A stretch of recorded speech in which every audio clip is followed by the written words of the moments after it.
Baik, Assalamualaikum warahmatullahi wabarakatuh. Perkenalkan, nama saya Dania Fatima. Saya dari Prodi Manajemen kelas weekend. Nah, di sini saya akan melakukan presentasi ujian akhir semester dengan mata kuliah Bank Lembaga Keuangan dengan dosen pengampu Bapak Dr. Insinyur Sugeng Prayetno, sarjana hukum, sarjana ekonomi, magister manajemen, dengan presentasi yang berjudul dana pensiun.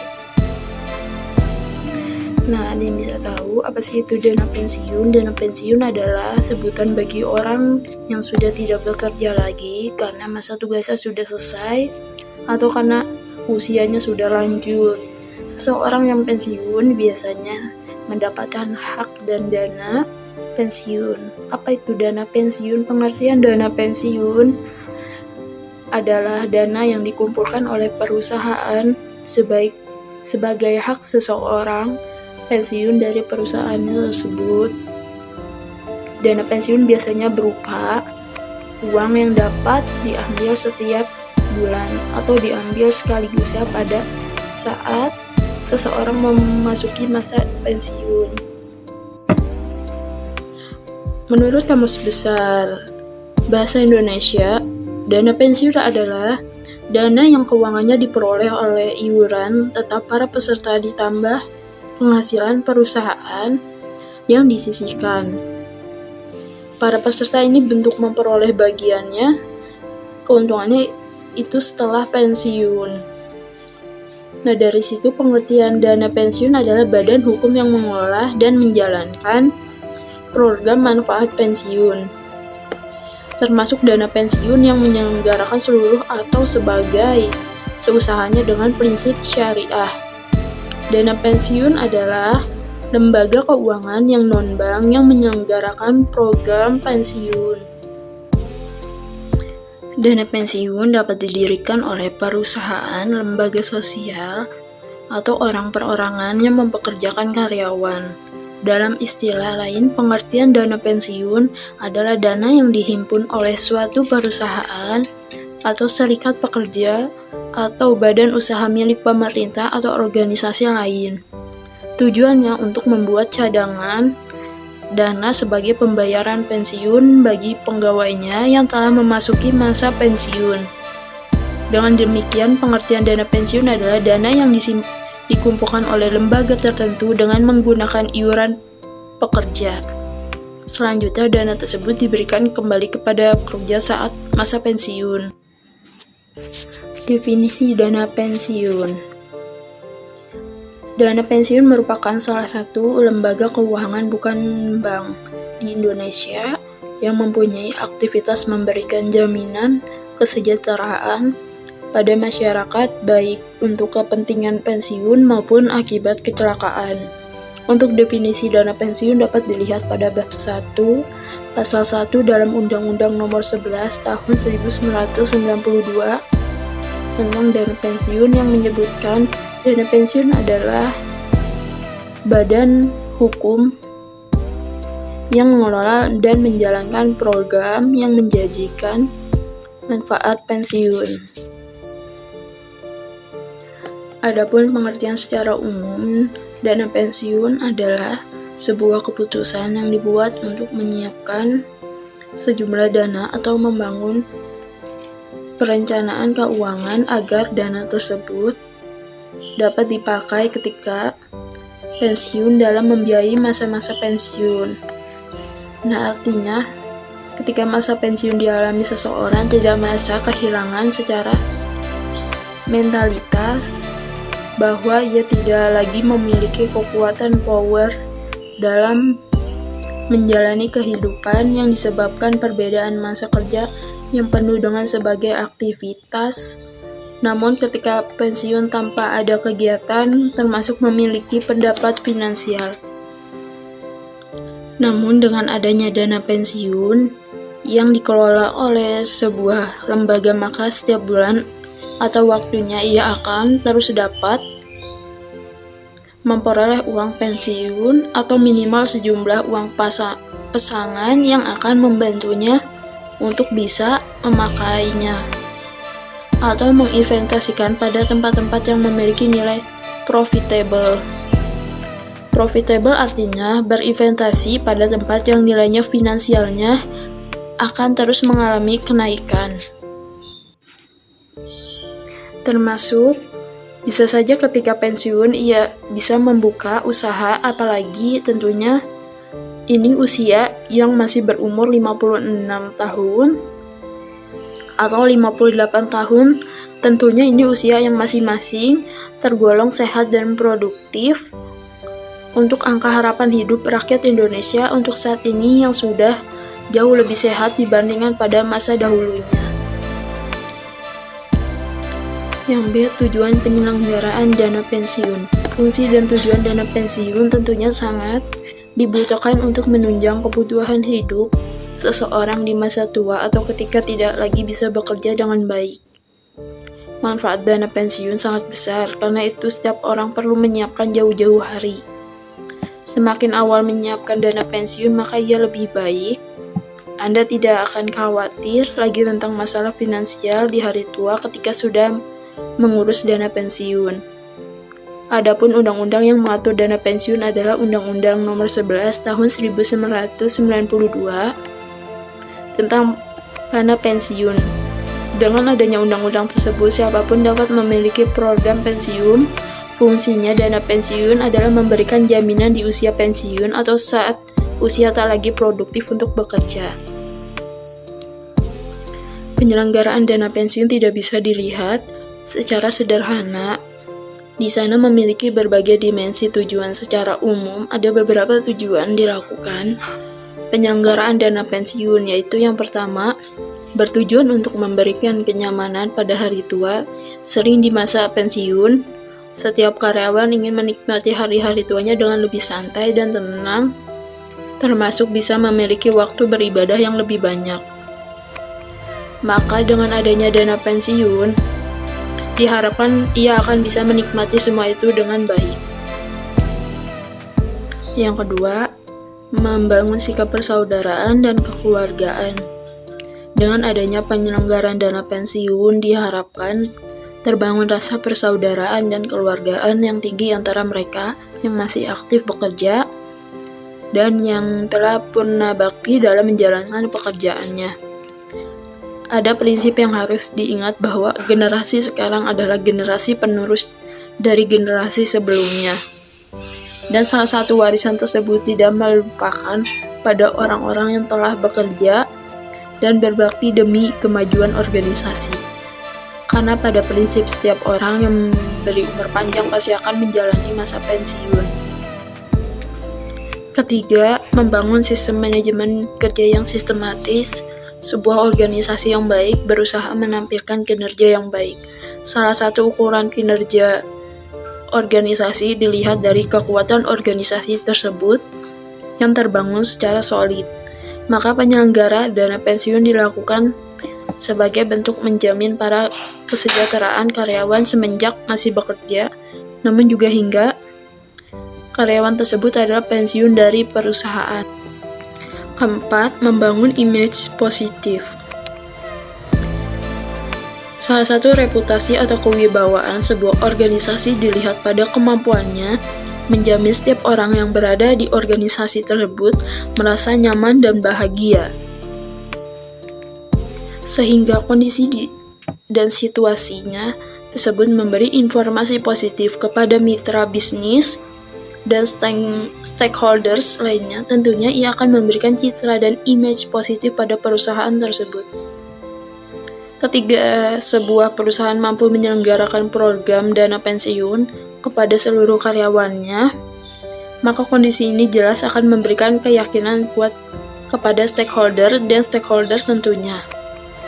Stakeholder adalah mereka yang memiliki sejumlah dana yang dititipkan pada perusahaan untuk dikelola dan diberikan keuntungannya setiap dalam bentuk saham, stok, atau sejenisnya.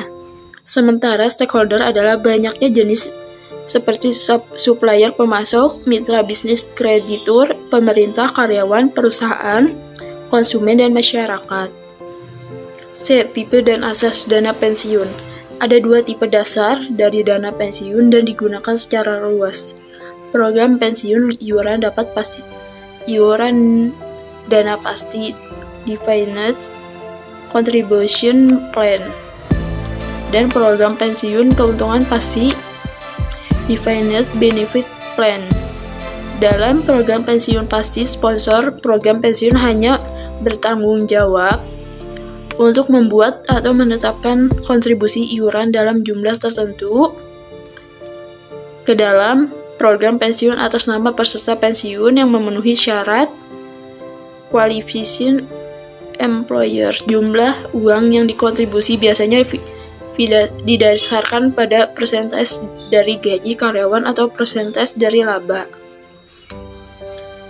Jika jumlah gaji besar, maka besar pula penerimaan pensiunnya. Namun jika gaji kecil, maka kecil juga dana pensiun yang akan diterima nantinya. Jumlah gaji besar dan kecil sangat tergantung pada masa kerja dan juga posisi di mana seseorang ditempatkan, seperti jabatan atau posisi di mana ia selama bekerja. Dana program pensiun keuntungan pasti. Sponsor program pensiun setuju untuk melakukan pembayaran dalam jumlah tertentu kepada karyawan-karyawan yang memenuhi syarat setelah mereka pensiun, dan sejumlah pembayaran kepada ahli waris jika karyawannya meninggal sebelum pensiun. Pembayaran pensiun ditentukan oleh formula yang biasanya mempertimbangkan masa kerja, length of service, dan penghasilan karyawan berdasarkan Undang-Undang Nomor 11 Tahun 1992 tentang penyelenggaraan program pensiun didasarkan pada asas-asas sebagai berikut. Yang pertama itu asas keterpisahan kekayaan dana pensiun dari kekayaan badan hukum pendirinya. Yang kedua, asas penyelenggaraan dana dalam sistem pendanaan. Yang ketiga, asas pembinaan dan pengawasan. Yang keempat itu ada asas penundaan manfaat. Yang kelima, asas kebebasan untuk membentuk atau tidak membentuk dana pensiun. Selanjutnya yaitu lembaga penyelenggaraan dana pensiun. Dana pensiun bukan hanya dapat dimiliki oleh pegawai negeri sipil atau pegawai pemerintah lainnya. Namun saat ini, setiap orang yang bekerja memiliki peluang untuk mendapatkan dana pensiun asal mereka mengetahui lembaga penyelenggaraan dana pensiun tersebut. Memang jika kita melihat sudah sepantasnya kampanye tentang dana pensiun digalakkan dengan tujuan agar kehidupan di hari tua untuk seluruh rakyat di negara Indonesia dapat merasakan kedamaian dan kesejahteraan.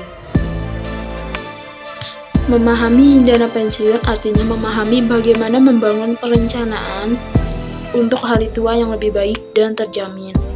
Saat ini memang harus diakui jika kampanye tentang dana pensiun masih kurang, sehingga menyebabkan masyarakat juga tidak mengerti ke lembaga mana yang harus mengurus dana pensiun, yaitu pemberi kerja dan lembaga keuangan.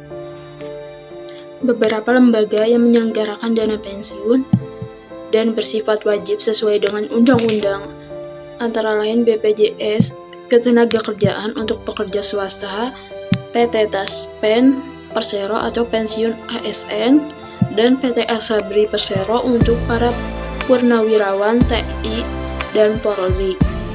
Menjaga kondisi ekonomi untuk membuka peluang investasi di Indonesia. Selain ketiga pengelola dana pensiun tersebut, beberapa instansi atau perusahaan juga memberikan manfaat pensiun yang dikelola sendiri maupun lewat lembaga dana pensiun lainnya atau yang disebut dana pensiun pemberi kerja atau DPPK. DPLK adalah dana pensiun yang didirikan oleh bank atau perusahaan asuransi jiwa bagi masyarakat umum, baik karyawan maupun pekerja mandiri. DPKK sendiri biasanya tak diwajibkan dan bersifat sukarela. Dan yang pertama itu ada dana pensiun pemberi kerja atau DPPK.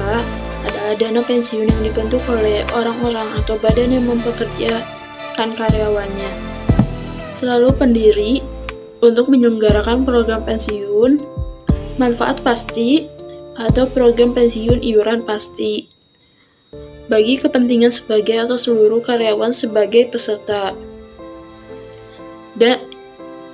Dan yang menimbulkan kewajiban terhadap pemberi kerja, salah satu tujuan dari pembentukan DPPK adalah untuk membantu karyawan di berbagai perusahaan agar dapat bekerja serta memperoleh pensiun yang layak di hari tua mereka nantinya. Sehingga dalam menjalani aktivitas bekerja, mereka menjadi lebih yakin serta bersungguh-sungguh, dengan kata lain terbangunnya motivasi kerja. Memang harus diakui, jika motivasi kerja dihubungkan dengan reward yang akan diterima, maka dana pensiun dapat dianggap reward yang akan diterima nantinya ketika karyawan tersebut pensiun suatu saat nanti. Nah, yang kedua yaitu dana pensiun lembaga keuangan (DPLK) dapat dibentuk oleh bank atau perusahaan asuransi jiwa yang memiliki kemampuan menyelenggarakan program pensiun pasti bagi perorangan. Peserta dana pensiun lembaga keuangan ini adalah masyarakat pada perusahaan tertentu maupun perorangan yang tidak terikat pada badan usaha apapun. Dana pensiun lembaga keuangan (DLPK) adalah dana pensiun yang dibentuk oleh bank atau perusahaan asuransi jiwa untuk menyelenggarakan program pensiun pasti bagi perorangan baik karyawan maupun pekerja mandiri, terpisah dari dana pensiun pemberi kerja bagi karyawan bank atau perusahaan asuransi jiwa yang bersangkutan. Nah, yang ketiga itu ada dana pensiun berdasarkan keuntungan dana adalah dana pensiun pemberi kerja yang menyelenggarakan program pensiun iuran pasti atau PPIP dengan iuran hanya dari pemberi kerja yang didasarkan pada rumusnya yang dikaitkan dengan keuntungan pemberi kerja. Yang keempat ada saldo BPJS Ketenagakerjaan tanpa aplikasi PPIP. Ialah program pensiun di mana besar iuran pensiun ditetapkan di awal dan dicatat ke rekening-rekening masing-masing peserta. Hak manfaat pensiun peserta adalah akumulasi iuran dan hasil pengembangan. Dalam PPIP, resiko pengembangan dana ditanggung sepenuhnya oleh peserta. Nah, yang kelima itu sedangkan PPMP adalah program pensiun selain PPIP besar manfaat pensiun didasarkan pada rumus yang ditetapkan di awal. Rumus manfaat pensiun umumnya dikaitkan dengan masa kerja. Yang peserta dana pensiun beserta permasalahan yang mungkin terjadi. Pada prinsip, setiap karyawan bisa menjadi peserta atau anggota dana pensiun, asal memenuhi syarat-syarat yang ditetapkan. Penetapan syarat tersebut sangat tergantung pada kebutuhan organisasi tempat yang bersangkutan bekerja. Walaupun secara umum penegasan tentang peserta dana pensiun ini telah dijelaskan dalam Undang-Undang Nomor 12 Tahun 1992 bagi mereka yang bekerja di instansi pemerintah atau di perusahaan yang memiliki reputasi bagus, tentunya konsep tentang dana pensiun adalah sudah dijelaskan semenjak awal sekali ketika mereka bekerja. Karena penjelasan semenjak awal bertujuan untuk memberikan kejelasan secara baik dan tegas kepada para peserta agar merasakan yang terdapat masa depan mereka nanti ketika bekerja di sana. Syarat-syarat untuk menjadi peserta dana pensiun yang secara umum ditetapkan oleh suatu organisasi adalah tercatat sebagai karyawan tetap dan memiliki surat keputusan SK pengangkatan baik dalam bentuk 80% atau 100%, yang berusia minimal 18 tahun atau sudah menikah atau berkeluarga. Tujuannya penetapan seperti ini yaitu agar yang bersangkutan memperlihatkan sikap atau bakti atau kedewasaannya, akil balik atau kedewasaannya, yang memiliki masa kerja minimal 1 tahun, yang disetujui oleh pihak manajemen perusahaan berdasarkan kriteria dari kelengkapan administrasi dan kelayakan kepribadian. Perlu diketahui bahwa menyangkut dengan data yang bersifat administrasi, maka itu harus bersifat otentik dan dinyatakan dalam bentuk tertulis atau bersifat hitam di atas putih, karena seluruh pembuatan bersifat jangka panjang di mana bisa saja pembuatan keputusan pada saat itu, namun 5 atau 10 tahun lagi ia telah pensiun. Maka jika ada beberapa data yang tidak jelas atau dianggap bersifat pemalsuan, maka jelas akan menimbulkan masalah di kemudian hari. Dan yang disayangkan adalah karyawan yang bersangkutan itu nantinya memang ada temuan kasus yang ditemui seperti data peserta yang diajukan bahwa ia telah menikah, namun ternyata ketika dilakukan pengecekan belum menikah atau masih single. Dan seluruh data yang menjelaskan ia telah menikah dalam bentuk surat dan buku nikah adalah palsu. Kasus lain juga bisa terjadi pada data ahli waris penerima pensiun, di mana ternyata yang bersangkutan telah bercerai dengan istri dan tidak memiliki anak, namun dalam biodata ia menyatakan memiliki anak dan memiliki istri. Sehingga jika suatu saat ia meninggal, maka uang pesangon pensiun akan diterima oleh orang yang ternyata bukan anak dan istrinya. Jelas suatu kejahatan bersembunyi dan merugikan negara. Untuk menyelesaikan kasus seperti ini, tingkat kehati-hatian menjadi perlu untuk diterapkan dengan tujuan untuk menghindari terjadinya masalah di kemudian hari, termasuk terbawanya masalah atau kasus ini ke ranah hukum yang jelas akan menyulitkan perusahaan di kemudian hari. Kenapa perlu dana pensiun? Pada dasarnya tujuan memiliki dana pensiun yang cukup adalah agar kita mandiri secara keuangan di masa tua. Bayangkan apa yang terjadi jika di masa pensiun nanti kita sudah tidak lagi memiliki sumber pendapatan tetap yang biasa diterima tiap bulan. Di sisi lain, anak-anak yang sudah berkeluarga dan tentunya fokus pada biaya hidup keluarga mereka dengan kebutuhan yang berbeda-beda. Di samping itu akan muncul beberapa risiko yang bisa saja kita alami di masa tua nantinya, yaitu yang pertama itu adalah lansia rentan terserang penyakit kritis dan biaya berobat makin mahal. Secara biologis, lansia memang rentan terserang penyakit karena daya tahan tubuh yang makin lemah, sehingga dengan berjalannya waktu. Tetapi hal tersebut berbanding terbalik dengan kenaikan biaya medis di Indonesia yang cukup tinggi. Dari data Mars Bennett 2019 menunjukkan bahwa kenaikan biaya medis di tanah air adalah 11% per tahun. Yang kedua itu ada lansia juga rentan jadi orang terlantar. Lansia terlantar didefinisikan sebagai seseorang berusia di atas 60 tahun yang tidak bisa memenuhi kebutuhan dasarnya. Ada banyak faktor yang menyebabkan hal ini terjadi. Di antaranya faktor ekonomi atau faktor keluarga. Meski lansia dilindungi pemerintah, tapi dipikir-pikir, apakah kita mau hidup seperti ini? Bukankah setiap orang mendapatkan kualitas hidup yang baik jika tua nanti? Yang ketiga itu kebutuhan hidup bisa meningkat saat usia melampaui angka harapan hidup. Risiko yang satu ini tentu akan dialami oleh semua orang, karena tak ada yang pernah tahu pasti kapan dirinya akan berpulang.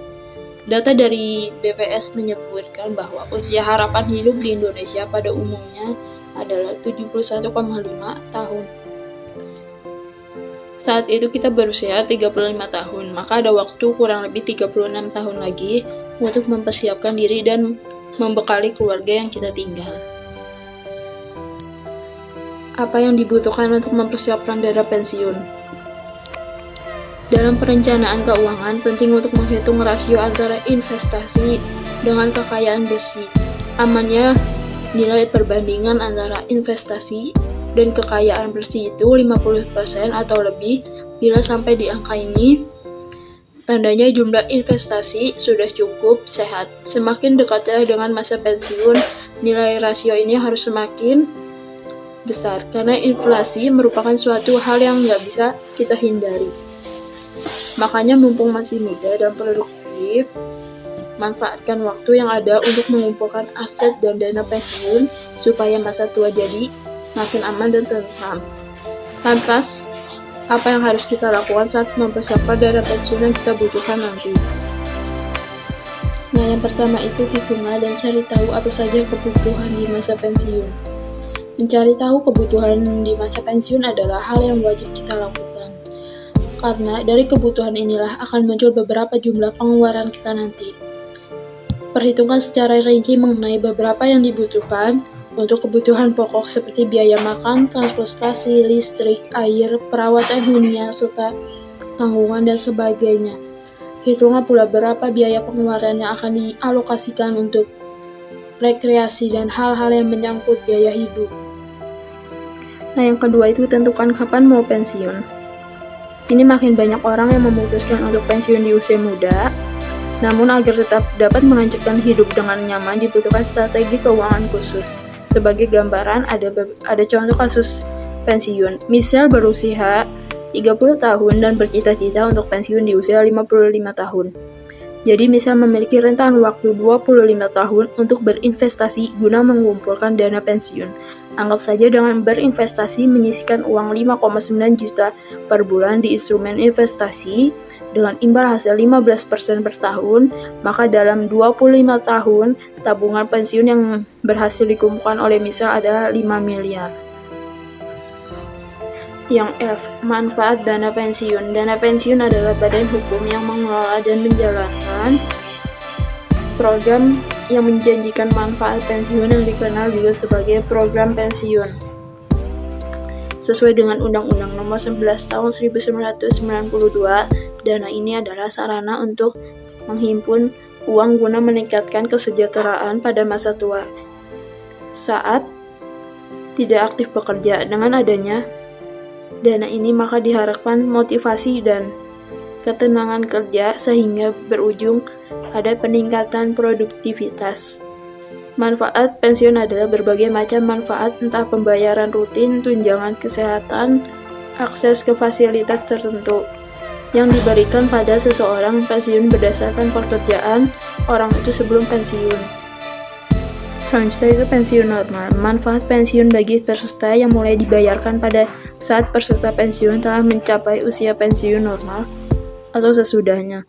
Manfaat pensiun dipercepat. Manfaat pensiun bagi peserta yang dibayarkan bila peserta pensiun pada usia tertentu sebelum usia pensiun normal. Manfaat pensiun cacat. Manfaat pensiun bagi peserta yang dibayarkan bila peserta menderita cacat. Jenis dan pensiun berdasarkan Undang-Undang Nomor 11 Tahun 1992 di Indonesia terdiri dari 3 jenis dana pensiun. Yang pertama, dana pensiun pemberi kerja. Dana pensiun yang dibentuk oleh orang atau badan yang mempekerjakan karyawan selaku pendiri atau menyelenggarakan program pensiun manfaat pasti atau program pensiun iuran pasti bagi kepentingan sebagai atau seluruh karyawannya sebagai peserta atau yang menimbulkan kewajiban terhadap pemberi kerja. Yang kedua itu ada dana pensiun lembaga keuangan.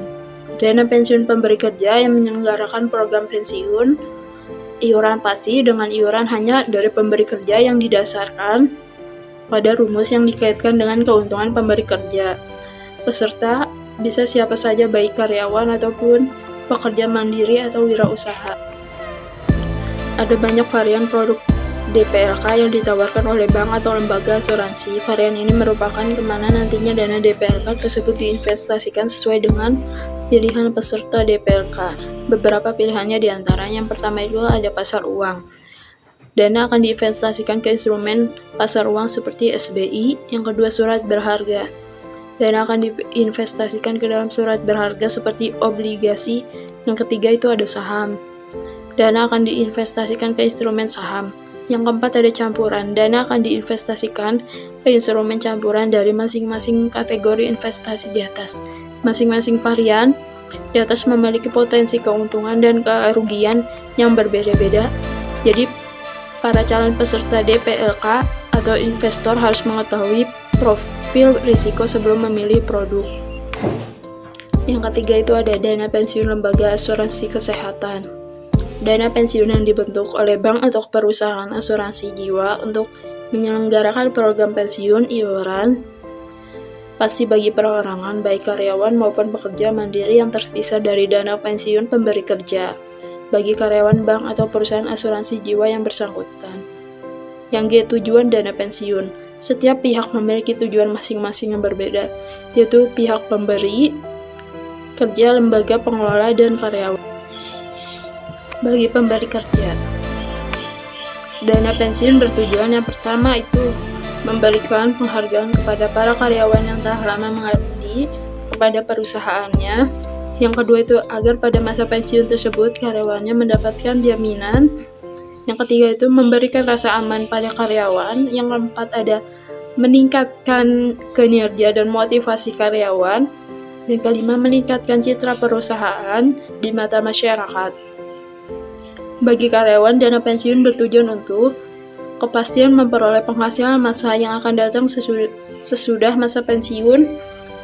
Yang kedua ada memberikan aman dan meningkatkan motivasi untuk bekerja. Yang terakhir ada bank lembaga pengelola. Dana pensiun bertujuan pertama mengelola dana pensiun untuk mendapatkan keuntungan. Karena iuran dana pensiun dapat dimasukkan dalam kegiatan investasi. Yang kedua turut membantu menyelenggarakan program pemerintah. Nah, itu penjelasan tentang dana pensiun. Sekian presentasi tentang penjelasan materi dana pensiun dari saya. Kurang lebihnya saya mohon maaf. Wassalamualaikum warahmatullahi wabarakatuh.